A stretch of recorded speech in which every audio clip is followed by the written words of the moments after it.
My name is Scott, and I have always loved being around the water. A dream of mine was to one day own a lakefront property of my own. For years, my wife and I have driven around the state looking at property. Sometimes we were serious, and sometimes we just needed something to do, but we were always dreaming. Now the dream has become a reality. Come join us as we attempt to build our very own off-grid cabin on Lake Lot 9.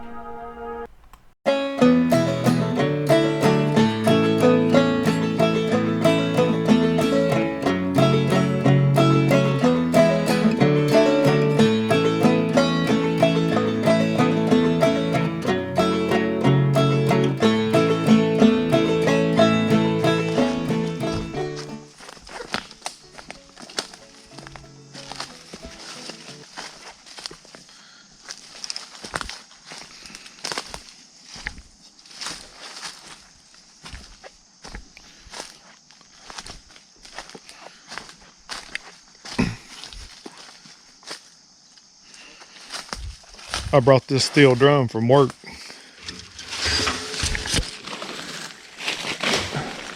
A couple weeks back. My intentions are to, each time I come down here, is to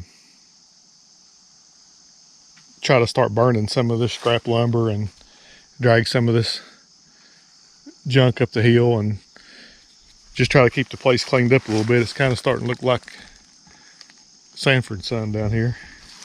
The problem is, I don't think we're officially in a drought, but man, it's dry. And I bought the barrel for that reason, because I thought, well, I could burn some stuff in the barrel and it'd be mostly contained, and I could just work while it burned and put some in here and there. The problem with that is that it's so daggone dry that I'm afraid even one little ember could get loose and set this whole hillside on fire. You can see here, I don't know if you can tell on this camera or not, but this whole side of my dock is sitting on bottom, which ain't ideal, but I don't think it seems to be under any stress anywhere, because the lake's down a good 2 feet probably. It's usually about 4 feet deep right here off the end, and it's, yeah, about 2.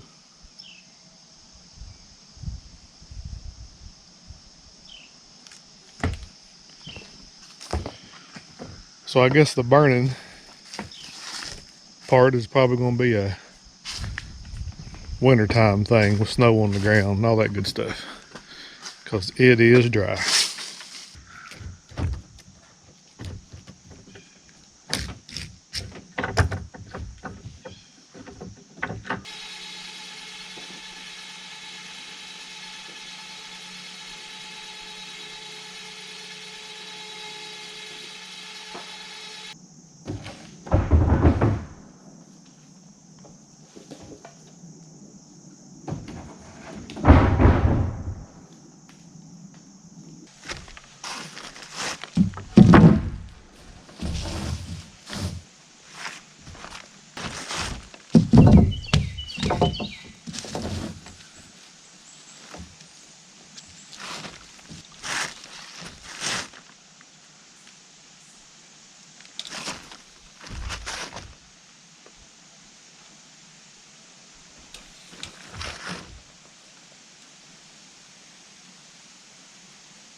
So I'm trying to make this a little easier on myself this time, because I ended up getting that right for the most part. It's not textbook, but it'll support the load. This time I laid my bottom plate and my top plate on end down here together. Of course, my top plate's longer because I'm doing some unorthodox stuff, but I'm lined up on this end.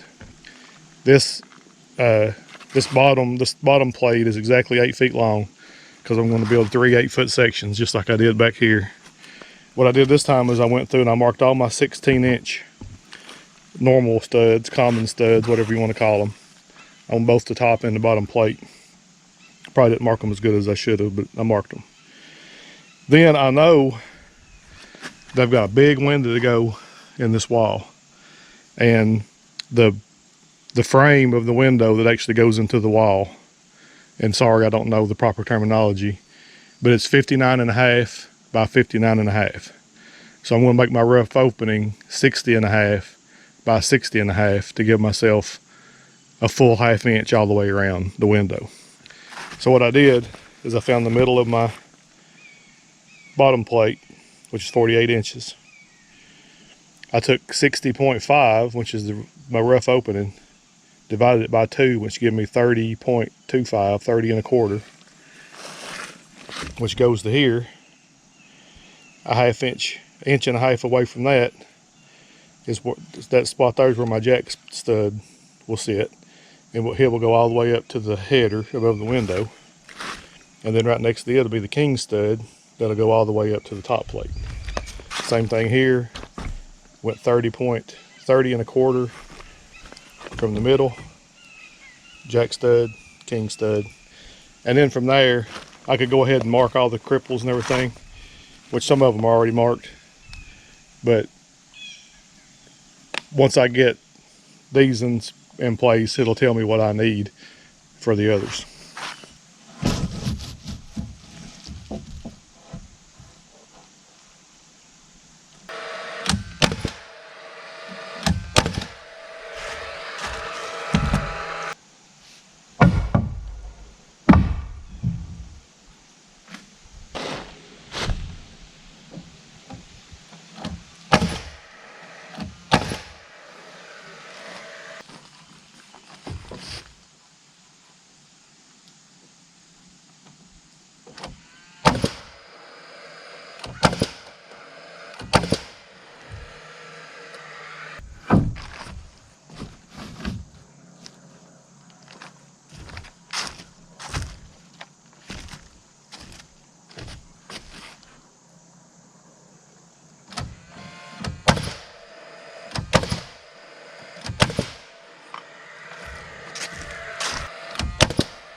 So I know I wanted my window, the top of my window, to be right around 80 inches.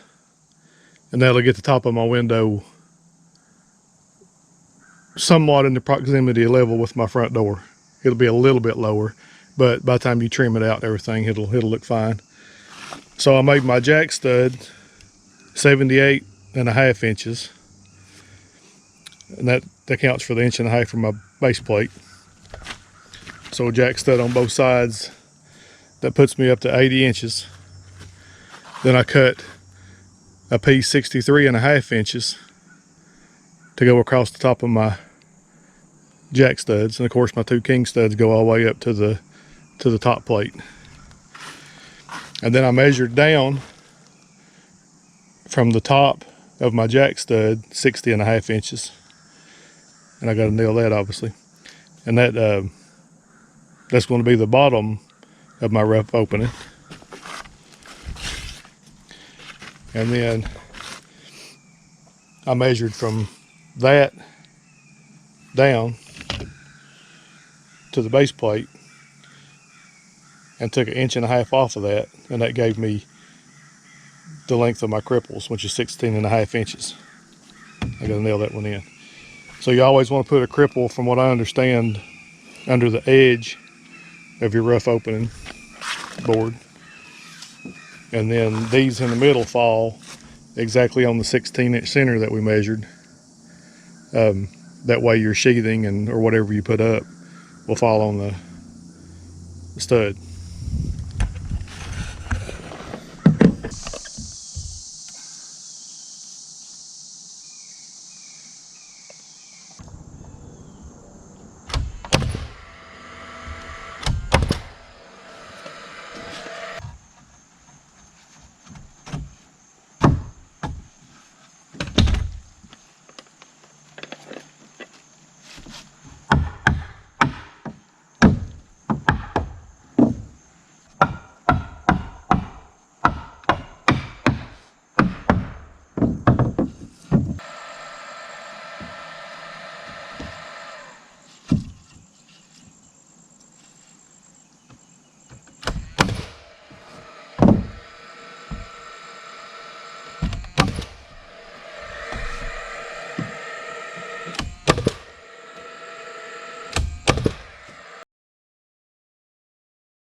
Well, for the most part, we got our front wall done.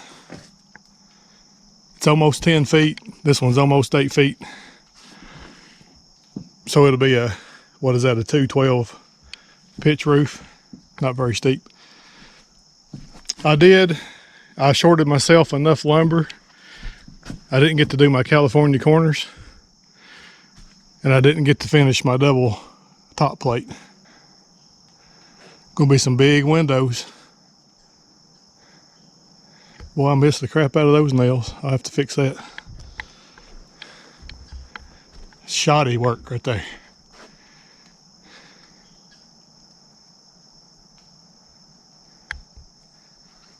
Got my windows cut out, my door. I had to cut my door out so I was gonna block myself out. But anyway, I'm gonna get this stuff packed up before it does rain. And as always, until next time, you guys find something you love to do and do it till it hurts.